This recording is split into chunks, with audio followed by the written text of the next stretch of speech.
Good afternoon and welcome to today's edition of the afternoon edition. My name is Issa Nu. Today we shall be focusing on the appointment made by the president, looking at most especially the issue of gender sensitivity, and as a result of that, some group of civil society organizations recently have called on the president to make sure that yes, some of the promises he made in the past during his campaign, he fulfilled it with having 35% of women in his cabinet. President Bola Ahmed Tinubu's appointment recently has shown that yes, he has high regards for the women in his government, most especially that of his party.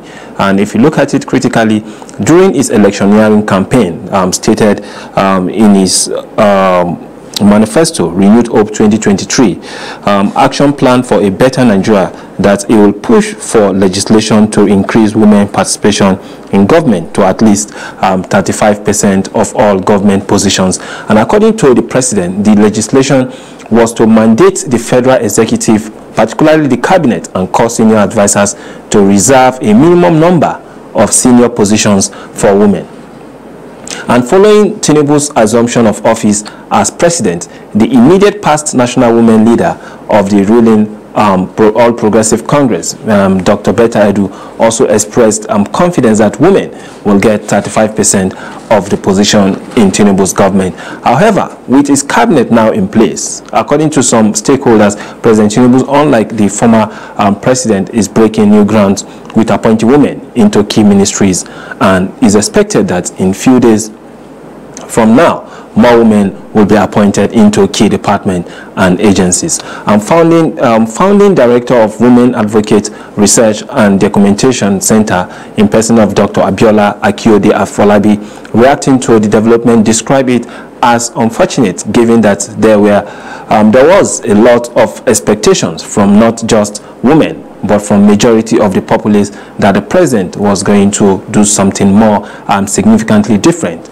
by increasing the number of women in the cabinet to 35%. Also, the chief executive officer, person of Nigerian Women Trust Fund, Mufuliat Fijabi, the appointment of just 9 female ministers is not enough, according to her, and it is a way below the international best practices and standard, because the Nigerian government is a signatory to quite a number of documents, conventions and declarations like the Beijing Platform for Action, as well as the International Covenant on Civil and Political Rights.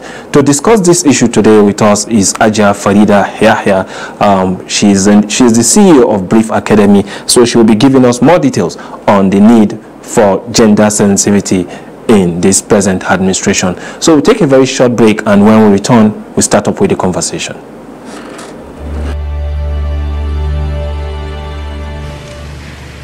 Mr. President, last Saturday, the country which I have the honor to represent, the Federation of Nigeria, became independent and assumed the rights and the responsibilities of a sovereign state.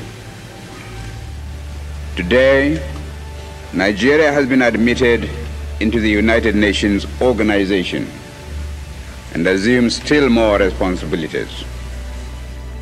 I wish to make our position plain beyond any matter of doubt as regards the African continent. We in Nigeria appreciate the advantages which the size of our country and of its population give us, but we have absolutely no aggressive intentions. We shall never impose ourselves upon any other country, and shall treat every African territory, big or small, as our equal, because we honestly feel that it is only on that basis of equality that peace can be maintained in our continent. We in Nigeria are a populous country. There are about 40 million of us, and our territory is relatively large. We are willing to learn before we rush into the field of international politics. But we are totally unwilling to be diverted from the ideals which we think true. That is the reason, Mr. President, why we in Nigeria shall not be found to align ourselves as a matter of routine with any particular bloc. Indeed, I hate the very idea of blocs existing at all in the United Nations. It seems to me to be a contradiction in terms. When we hear the world crying out for peace, we may receive the inspiration to deal with these intractable problems and be able really to devote all our resources to the advancement of mankind by applying those eternal truths which will inevitably persist long after we ourselves are utterly forgotten. Thank you, Mr. President.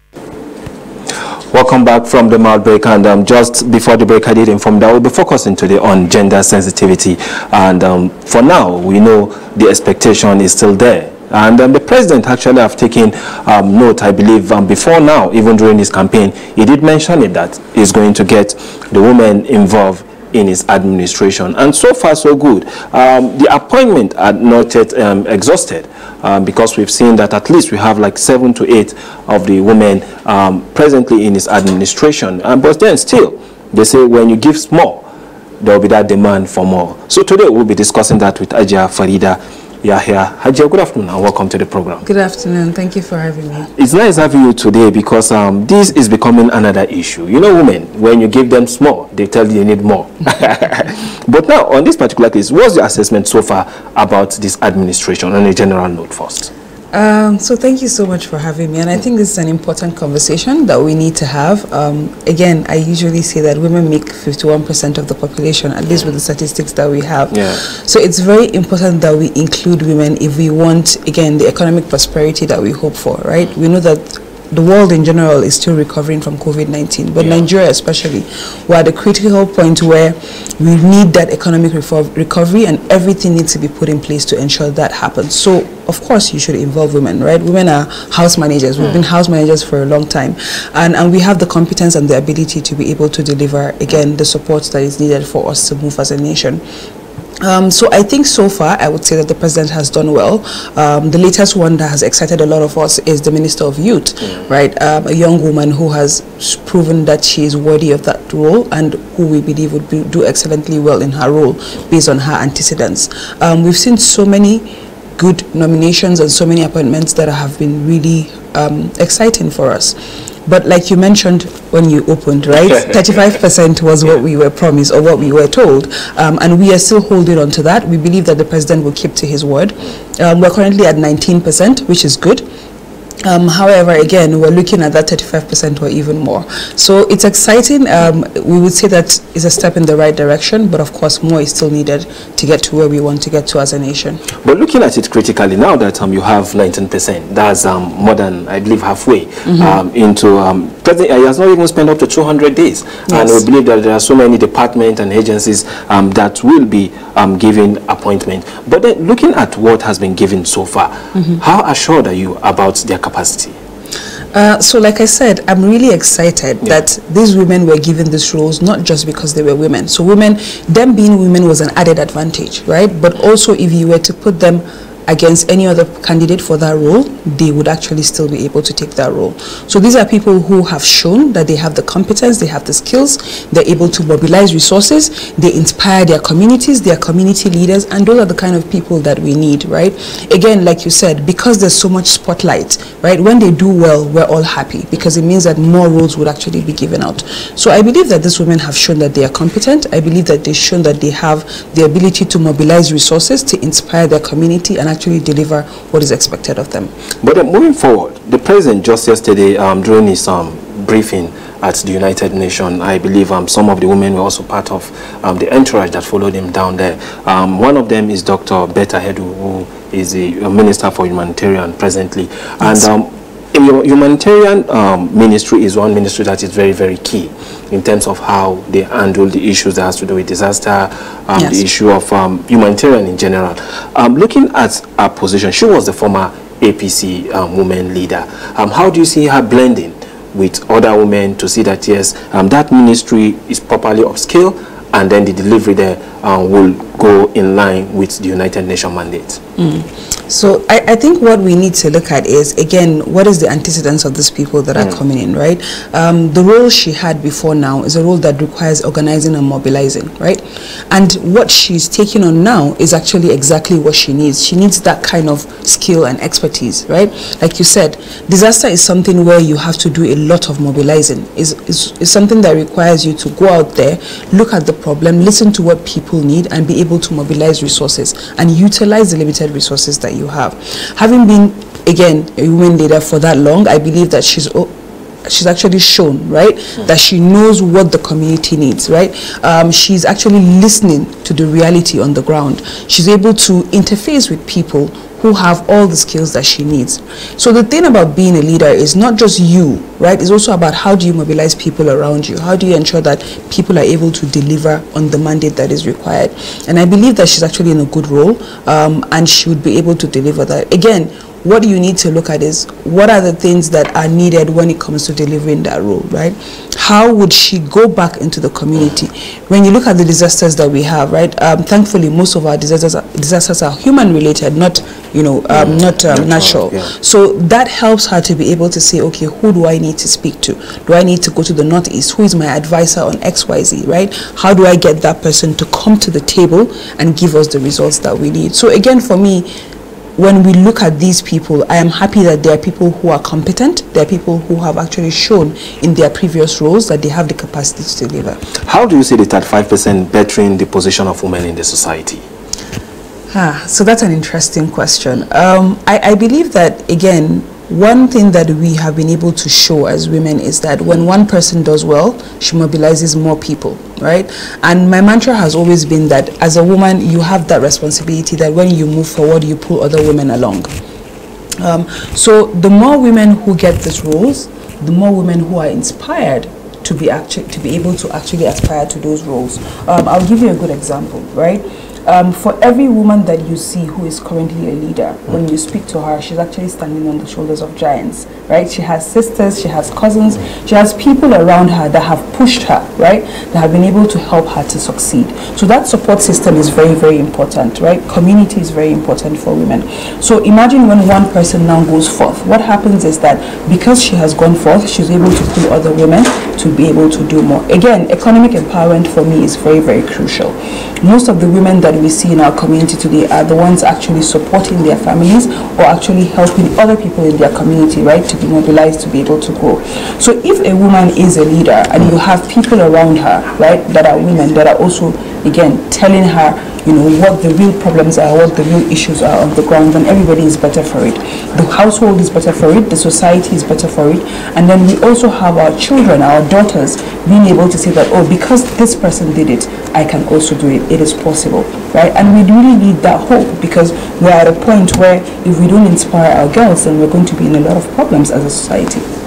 That's very, very important. And what do you think are the key barriers to having this woman in position before now? Because in the past, I know one of the government the previous president who actually brought so many women on board was President Goodluck Ebele Jonathan. And apart from him, we don't actually have that enormous amount. You've got about 31% thereabout. So what do you think were the hindrance to women being appointed into government, into political positions? So I would say it's a couple of things, but most of it I would say is socio-economic, and then of course that links to political, right? A lot of women have been mobilizing, especially at subnational level, but their efforts were not commended or were not seen as important, right? So that's the first step. I think the second step also is that we've gotten to a point in our democracy where we are actually maturing. And we're able to stack on the history, right? So the women this time around are able to come out and say, like you said, we've gotten 31% before. We want more, right? We want 35%. We want even more than that. And we believe that we have the capacity to be able to deliver. So that's the second thing. The third thing is, of course, we know how much financing, right, affects politics or affects your candidacy. As someone who wants to run for office, and also we know how it affects. So if a woman is financially challenged and is not able to come forth either on a ticket or in a support capacity, right, then it makes it difficult for her to be able to lend her voice. So I would say that's a second reason. A third reason is, again, like I said, socio-economic, right? We have this, we are in a country where it's still very difficult for people to accept women as leaders, right? Either from a traditional standpoint or from a religious standpoint, okay? And these are things that, of course, for a woman, you have to be mentally prepared to go against, the norm, right? To be able to raise your voice and actually say that you have actually something to bring to the table, or you have a right to be able to be at a particular seat at the table. So I think these are some of the issues that we've had over the years. Thankfully, like I said, they are changing. And why are they changing? Because we've had a few people who have gone forward and they've said, I know more people who deserve to be here. I have sisters, I know people who are capable, right? Again, when you look at the emotional capacity, the physical capacity, the financial capacity, women are doing well for themselves, right? They're actually setting up businesses, they're setting up support for other women, they're able to also mobilize healthcare support. These are all things that we did not see before because people were not given the opportunity to do that. So like I said earlier, when one woman does well, it's the better for all of us because that gives us more space to do. With this statement you just made now, it reminds me of the issue of Farida Waziri, the former EFCC chairman, and that of Ngozi Okonjo-Iweala, and that of Amina Muhammad. But looking at all these persons that you've also listed in this present administration, do you think those in the past have actually played a major role in managing or seeing that women are appointed into the system? But then before you respond to that, we'll go on a very short break, and when we return, we'll continue with the conversation. So we'll be going on a very short break, and when we come back, we continue with Haja Farida Yahya.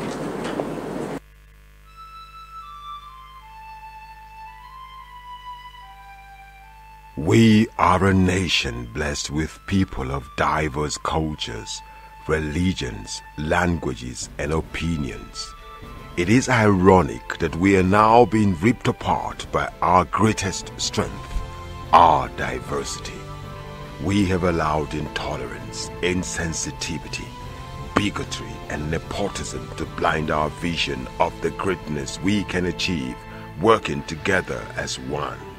We may not have the same culture, nor religion, nor language, but we all belong to the same nation by the divine will of God. We did not choose to be Nigerians. Nigeria chose us. This nation is our divine heritage, and if we open our eyes, we would realize that what divides us pales in comparison to what unites us. And by the comparison and conciliation of our differences, we will grow until our differences disappear. Our unity cannot be willed by mere declarations, nor do we get unity by ignoring the questions that beg for answers. We must celebrate our diversity and debate our differences without fracturing our unity. Our strength is not in our numbers, but in our unity, because even the weak become strong when united. Nigeria unite. This message is brought to you by Abuja Broadcasting Corporation, owners and operators of ASO Radio 93.5 FM Abuja, ASO Television DSTV Channel 392, Star Times Terrestrial Channel 127, Free TV Channel 507, People's TV Channel 285, and UHF Channel 38. Welcome back from that short break, and still with us in the studio is Haja Farida Yahya. Haja is here. We're discussing on issues that pertains to gender sensitivity, most especially when it comes to political appointment, and also to look at some of decision that has been made by the president in appointing some of the women that we have now in government. And before the break, I was asking you, looking at our past, persons like Ngozi Okonjo-Iweala, who had served in Olusegun Obasanjo's government. I think he served in Goodluck government. And also look at Amina Muhammad, the current Deputy Secretary General of United Nations. Do you think these women have actually played a major role to see that, yes, we still have more women in government? Because if you compare what happened in the Goodluck Jonathan's government about 31%, and in Buhari's government, not up to that amount, and in Tinubu's government, just around 18.5, 19%. Do you think they need to play a major role to see that, yes, more women are included in the cabinet? So it's very interesting that you brought up those women, because I like I said at the beginning, when you see a woman go for it, it inspires you. I know quite a number of women who are currently in either the development space or in government who look up to those people as mentors, right? Because those women were ministers, it inspired them to be able to push forward. So that's the first thing, right? It's very important that you see someone who looks like you. That's the beauty of diversity and inclusion, right? Yeah. A lot of girls, young girls and women, young women who are currently in development or actually just joining politics will tell you that, you know, because they saw someone like Amina J. Mohammed as a minister and eventually now at the United Nations, they know that it is possible for them to go that far, right? So the first step I would say is that they've inspired a lot of people. The second step I would say is that because they are now on the international stage, they've also spotlighted Nigeria. A lot of people now expect more from you as a Nigerian woman because they can see the capacity and capability of these women, right? I mean, it's no small feat to be the DG of the WTO, right? And so when you have that kind of spotlight, it is sort of like incumbent upon you to do your best, right? And for me, I think what they can do and what they are already doing actually is to ensure that they give the partnerships that we need. Like you mentioned, Mr. President said in his speech yesterday that what Nigeria needs, what Africa needs is strategic partnerships to be able to move to where we want to get to. We have the resources, we have the human capacity, we just need support, right? It's not about asking for aid, it's about actually asking for investment. And we are ready. We have the mineral resources, we have the human capacity, we can be able to deliver ourselves out of the problems that we find ourselves in, but we need the right support. And with women like Dr. Ngozi Okonjo-Iweala and Amina J. Mohammed, I'm very sure that we would be able to get to where we want to get to. Of course, there's a limit to what they can do, right? There's a limit to how much influence that they can have in politics. But like I said, if they inspire the people who would be able to take the mantle, then they've done their job. And I believe they're doing that already. Could it be as a result of, during the course of electioneering, so many politicians will always go and get a woman leader, gather the women. In most parts of Nigeria, you discover that it is women that even makes the men to even win the political position. But at the end of the day, they have been sidelined. So what do you think? Is there that strong need for them to also start thinking of, it is now the time for them to also contest that position, to see that they are elected, they get themselves appointed, or they appoint themselves into critical positions? Yeah, so it's very interesting you mentioned that. I know that especially in the last election, I've come across a number of organizations that have pushed women forward. I believe one of the ones that I've seen very involved has been the Progressive Sisters Network, right? And these are women who have, again, like you said, mobilized and organized for one administration or another. And now they realize that if they don't come together as a collective, they would not be taken seriously, right? Or they would not be given the support that they need to be able to lend their voice to national development. So I believe it's changing. However, like I said earlier, there are cultural norms, and I think we cannot discard this. This is the reality on the ground. For a woman to come up and run for office, or for a woman to be, have her face on the ballot, it takes a lot of preparation, right? Mentally, physically, spiritually, you have to be ready, because you're going to come across a lot of people who will tell you that this is not the place for you to be as a woman, right?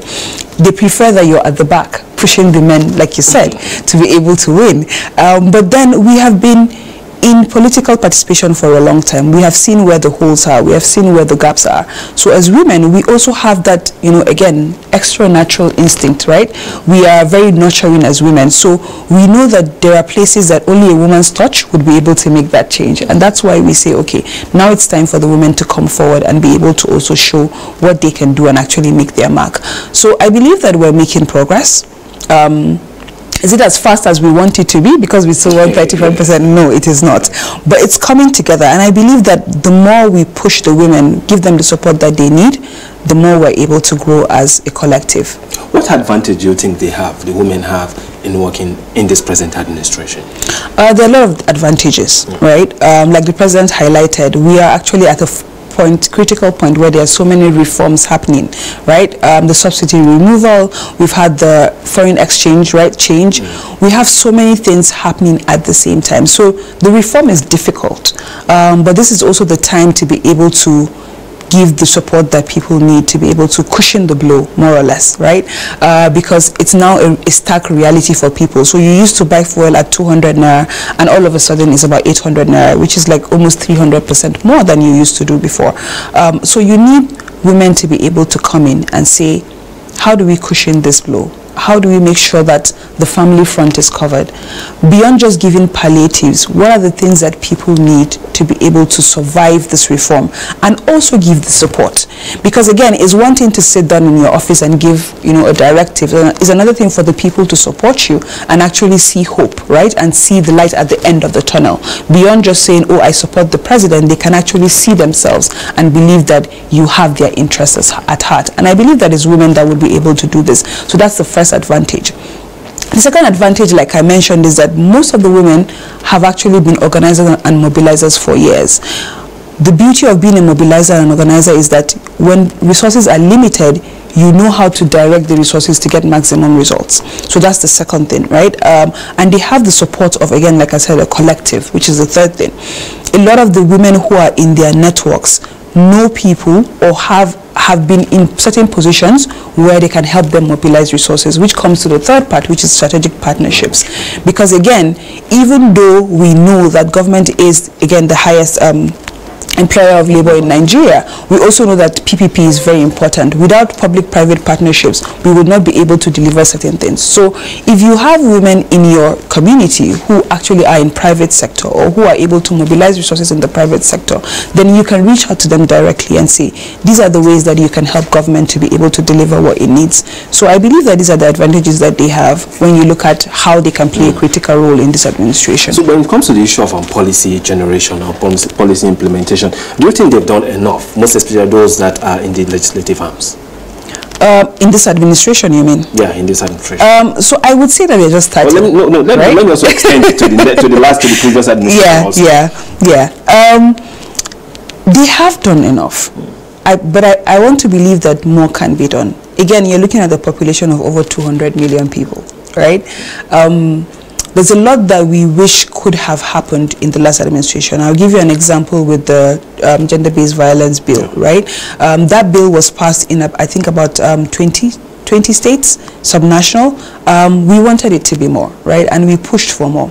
However, of course, what happens in the state is very different from what happens at the center, right? There's also the need for us to look at what are the economic empowerment policies that we're putting in place so that more women can be able to have access. A critical issue that we have, especially when it comes to economic empowerment for women, is financial inclusion. So a lot of women have been running businesses for years, but they're not able to scale those businesses. And our conversation has always been around the fiscal policy. How does it include more women?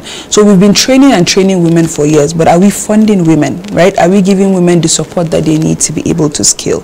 Yes, we've had a few unicorns here and there in Nigeria, but how many of them have actually put money in the pockets of women? How many of them have actually helped women to grow not just their own income, but also their household income? Because remember, every time a woman makes money, she takes it back home, right? Either into her family's living or empowering more of her children to be able to have access to education, quality education. So there are a lot of things that still we need to do, but I feel like things are changing. Again, for the new administration that have just come in, I believe that they will take over from where their predecessors have stopped. But remember, the numbers have also dropped. Yeah. So that actually, again, brings a critical role. And now it now comes to the point of how do we bring in the men to be able to support women's agenda, right, and women's policies to be passed. Because again, it's not just about one gender or the other, it's about balance. How do we ensure that everybody is carried along? So that's, for me, I think the conversation we need to have is that now that the numbers have dropped in the legislature, how do we get men to be champions for women so that we can pass the right policies? But in this particular case, you've raised a critical issue that has to do with the economy now. And yes. In managing the economy, I remember as at the point where we had the former Minister of Finance. She did very well, Yes. Even the one before her. And also we had Ngozi Okonjo-Iweala. These are women that have managed the economy, and they are well known today in the world. So now that we are facing these challenges now, presently we have so many economic challenges. Yes. The issue of the fuel price increment, Yes. the cost of goods and services have increased. Yes. What role do you think the women will have to play to give the president the necessary support in this particular aspect, to see that, yes, the president listens to some of these challenges and then prefer immediate or short-term solutions before we look at the long-term? So I think one of the ways that the women can come in to play a critical role is to look at how we can really go back to our communities and ask the right questions. And I usually say that before a woman would speak up, she would have actually calculated, at least 360, how this affects everybody. Right? So that's a good thing, because we take the time to analyze before we speak up. So that's a good thing. I think that is very important that, again, like I said, PPP is very, very important. A lot of the people who employ women outside of government are actually people in the private sector, right? And I have been, privileged to be a part of one or two of these communities and teams. And one of the things that I know for sure is that while they are doing the work that is required, they also need a lot of support. But now the conversation needs to turn to, again, like I said, physical policy. What is stopping women from having access to the funding that they need? I'm coming back again to funding, because funding is very critical for women, right? A lot of women own businesses. I mean, the statistics show that Nigeria has one of the highest population of women who own businesses in the world. But why are those businesses not scaling? Funding is a major issue. And when you look at the funding, there are two aspects. The first aspect is that even access to the funding is a problem. So you go to a lot of banks, you go to a lot of places where funding is actually accessible, and the things that you need to do as a woman to be able to have access to that funding is a problem. So that's the first thing. The second thing is that the interest rates are either very high or the tenures are very short.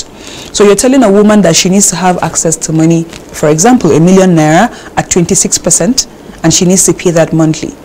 It's not sustainable, right? And so because of that, women would rather say, you know what, let me just speak to women in my community. So now what we found is that women are doing alternative funding. What are they doing? They are doing what we call the AJO system, right? They're all bringing, or in Hausa we say Adashi. They bring money together and help one person. Once she grows her business, she's able to pay back.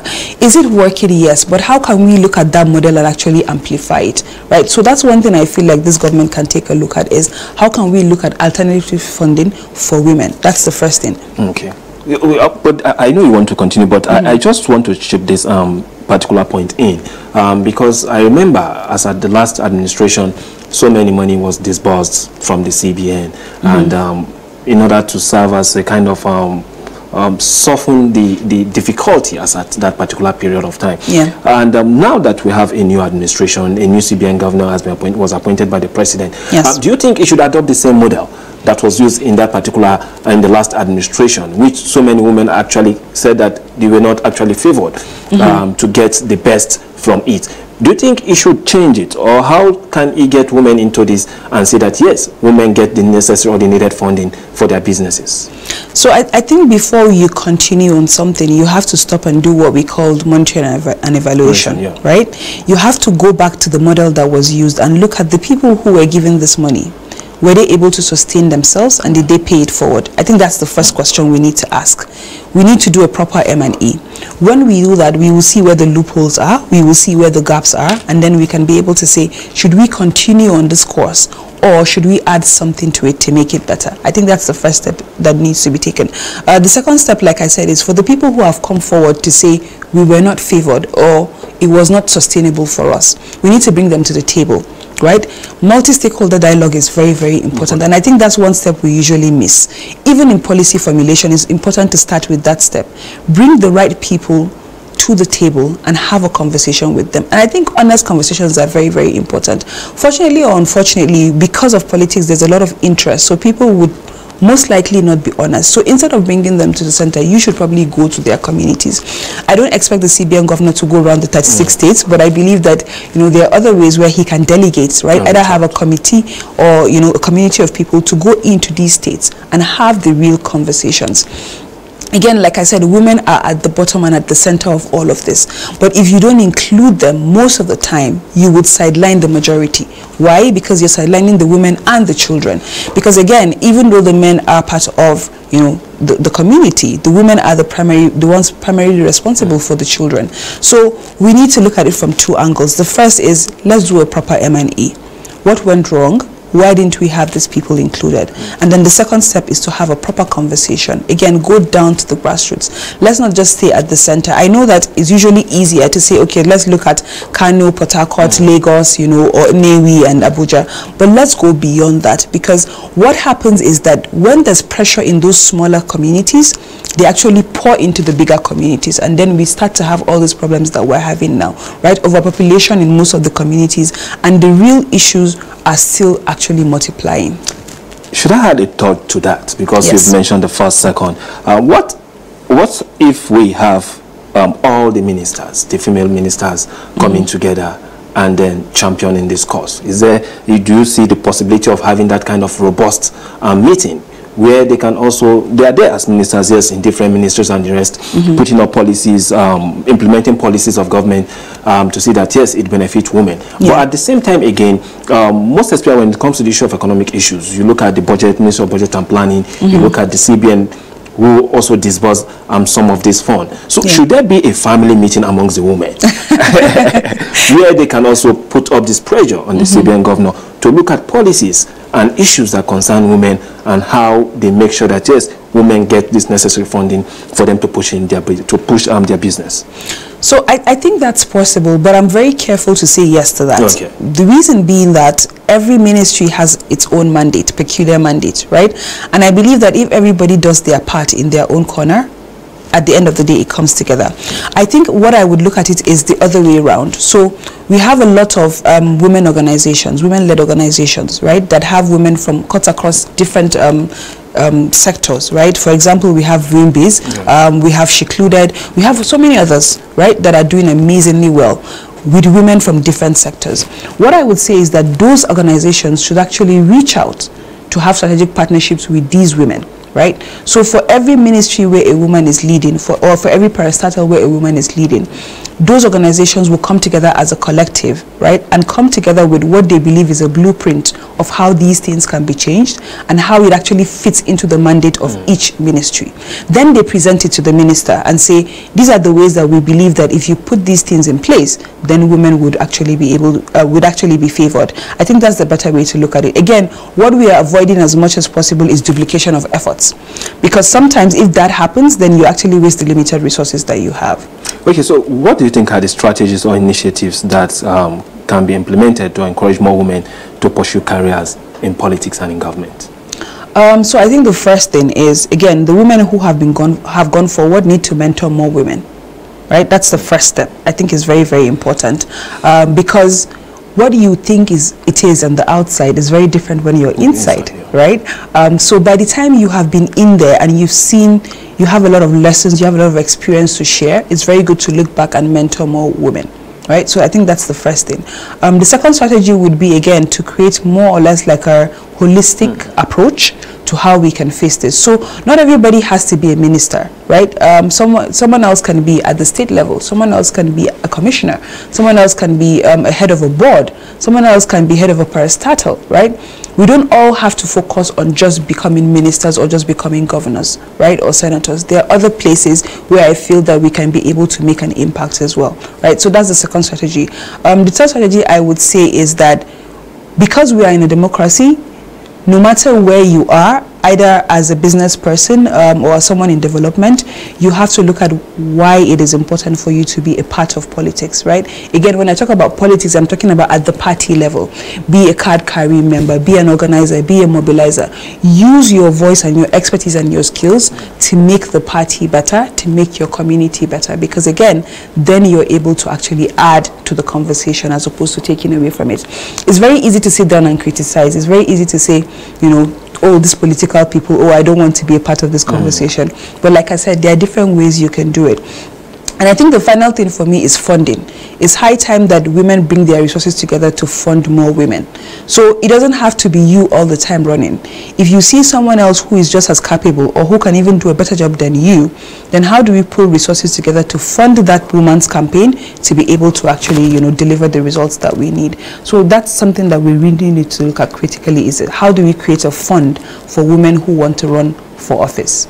All true. From 1999 till this particular point in time, we've always have or had a first lady, and definitely the role of the first lady is well known in every government, even across the state. Yeah. And you know what happened in some state, they have first lady in the first tenure, the second tenure there will be a bit of change, and the rest of it like that. But now we have a first lady for Nigeria in person of the former Senator Tinubu. She has played a very great role during her tenure in National Assembly and the rest.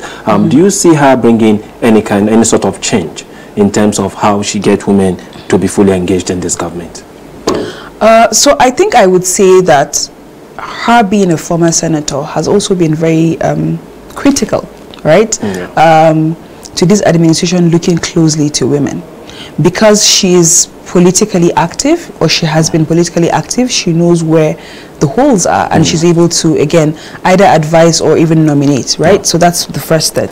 I think the second thing is also because she's very in tune with her community and very in tune with the problems, people will feel more at ease coming to her, either to proffer solutions or to advise or be part of the strategy to be able to change things. So I think it's a good thing that, you know, for the first time in our history, we have a woman who has been politically active be a first lady. So I see her playing a critical role. I think the second thing also is that she's able to, again, use her intercontinental and international support to be able to highlight the plight of women, right? But doing it in a way that is more graceful, right? Not to say that, oh, we are these pitiful people that need help, but we are actually strong women who just need strategic partnerships to be able to grow. So I think that's another way that she's able to influence. And I think the final thing for me, again, like I said, that inspiring people and making people believe that it's possible is very, very important, because like I said, there's so many socioeconomic challenges already stopping women. So when they see a woman like them, you know, doing well in her role, it actually inspires them to actually want to do more.